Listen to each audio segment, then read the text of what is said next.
Stake আউটে গিয়ে stake না খেয়ে কী খেলাম এবং বাসার জন্য কি বাজার করলাম তা সব কিছু নিয়ে থাকছে আজকের ব্লগ। হ্যালো অ্যান্ড আসসালামু আলাইকুম, this is Preeti from Preeti's blog. Welcome করছি নতুন একটি ভিডিওতে। দেখতে দেখতে উইন্টার সিজন চলে আসতেছে, তার সাথে সাথে দিনটাও খুব ছোট হয়ে যাচ্ছে। দেখা যাচ্ছে আসর নামাজের পরপরই কিছু টাইম পরই সন্ধ্যা হয়ে যায়। বাসা থেকে বের হয়েছিলাম মাগরিবের পরে, আর যেতে যেতে এত টাইম লেগেছে। মেনলি যাচ্ছিলাম ধানমন্ডি স্টেক আউটে, ওইখানে গিয়ে ডিনার করব দেখে যাচ্ছিলাম। আর রাস্তার মধ্যে এত জ্যাম ছিল যার কারণে যেতে যেতেই 1-1.5 ঘন্টার মতো লেগে গিয়েছে। আর এভাবে রাস্তাঘাটে এভাবে বাচ্চাদের মাঝে মধ্যেই দেখি শুয়ে থাকে, এগুলো দেখলে আসলেও খুব খারাপ লাগে। আসলে এই দুনিয়াটা এক একজনের কাছে এক এক রকম, যার যার জীবনটা তার মতো করেই কাটিয়ে দিতে হয়, কিছু করার থাকে না আসলে আমাদের। যাওয়ার পরপরই যেটা কাজ মেনু দেখা, কি খাবো না খাবো ওটা দেখা। আর এর আগে গিয়েছিলাম স্টেক খেয়েছিলাম, আর এবার আর স্টেক খেতে ইচ্ছে করতেছিল না, একটু ডিফারেন্ট কিছু ট্রাই করতে চাচ্ছিলাম আমরা। তারপর খাবার অর্ডার দিয়েছি, একটু পরে দেখাচ্ছি কি অর্ডার দিয়েছিলাম।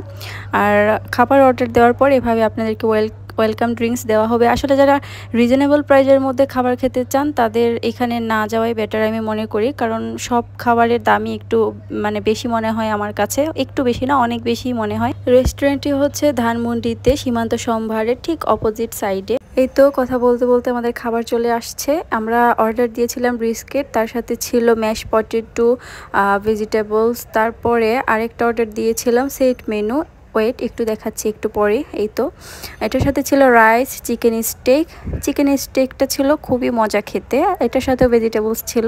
খাবারের টেস্টের কথা আর কি বলবো, এক একজনের টেস্ট এক এক রকম, আপনারা গিয়ে দেখতেও পারেন। আর আমার কাছে আমি একটা কথাই বলবো, একটু প্রাইস বেশি মনে হয় আর কি। এখন আপনারা গিয়ে ট্রাই করে দেখতে পারেন। রাইসটা ছিল একটু স্পাইসি বাট খুবই মজা ছিল খেতে। আর সব থেকে ভালো লেগেছে আমার খাবারের মধ্যে চিকেন স্টেক। ভিতরের ইন্টেরিয়রটাও খুবই সুন্দর ছিল, এখানে আপনারা অনেক সুন্দর সুন্দর পিকচার্স ভিডিওস করতে পারবেন। খুব কম লোকজন থাকে যার কারণে আমার কাছে বেশি ভালো লাগে। অনেক বেশি ঝামেলা থাকলে বা অনেক বেশি লোক থাকলে আমার সেই জায়গায় একদমই পছন্দ হয় না। ওকে, ভিডিওর প্রথমে বলেছিলাম বাসার জন্য একটু বাজার করেছিলাম, তো আমরা ইউনিমার্টে যাচ্ছিলাম। ওইখান থেকে বেশি সময় লাগে না, 5-7 মিনিটের দূরত্ব, তো রিক্সা নিয়ে নিয়েছিলাম। আমার না সব জায়গায় গেলেই সব থেকে বেশি ভালো লাগে ফুলের কালেকশনগুলো, কেন জানি আমার খুবই ভালো লাগে, আমার কিনতে খুবই ইচ্ছা করে। ওকে, যাই হোক, আমরা যাচ্ছিলাম গ্রসারির দিকে একটু চিকেন কেনার জন্য আর কি। আর ভাই এই চকলেটের এখানে আসলে মনে হয় সব কিনে ফেলি, যদিও আমি পার্সোনালি চকলেট অত একটা বেশি পছন্দ করি না, বাট দেখতে ভালো লাগে, কিনতেও ভালো লাগে। দেন এখান থেকে বিস্কিট নিয়ে নিয়েছিলাম বাসার জন্য। তারপর আর কি ওই রকম কিছু কেনা হয়নি। আর ফ্রুটসের কথাগুলো আমি বলি, বিদেশি যতই ফ্রুটস থাকুক না কেন, আমার মনে হয় আমাদের দেশীয় যেই ফলগুলো থাকে, যেমন আম, জাম, কাঁঠাল, লিচু, এগুলার মতো অনেক ভালো স্বাদ এগুলার একটাতেও থাকে না। ওকে, আজকের ভিডিওটা এখানেই শেষ করছি। ভালো লাগলে do like, comment and share. দেখা হবে নেক্সট কোনো ভিডিওতে। সবাই ভালো থাকবেন, সুস্থ থাকবেন। আল্লাহ হাফিজ, টাটা, বাই বাই।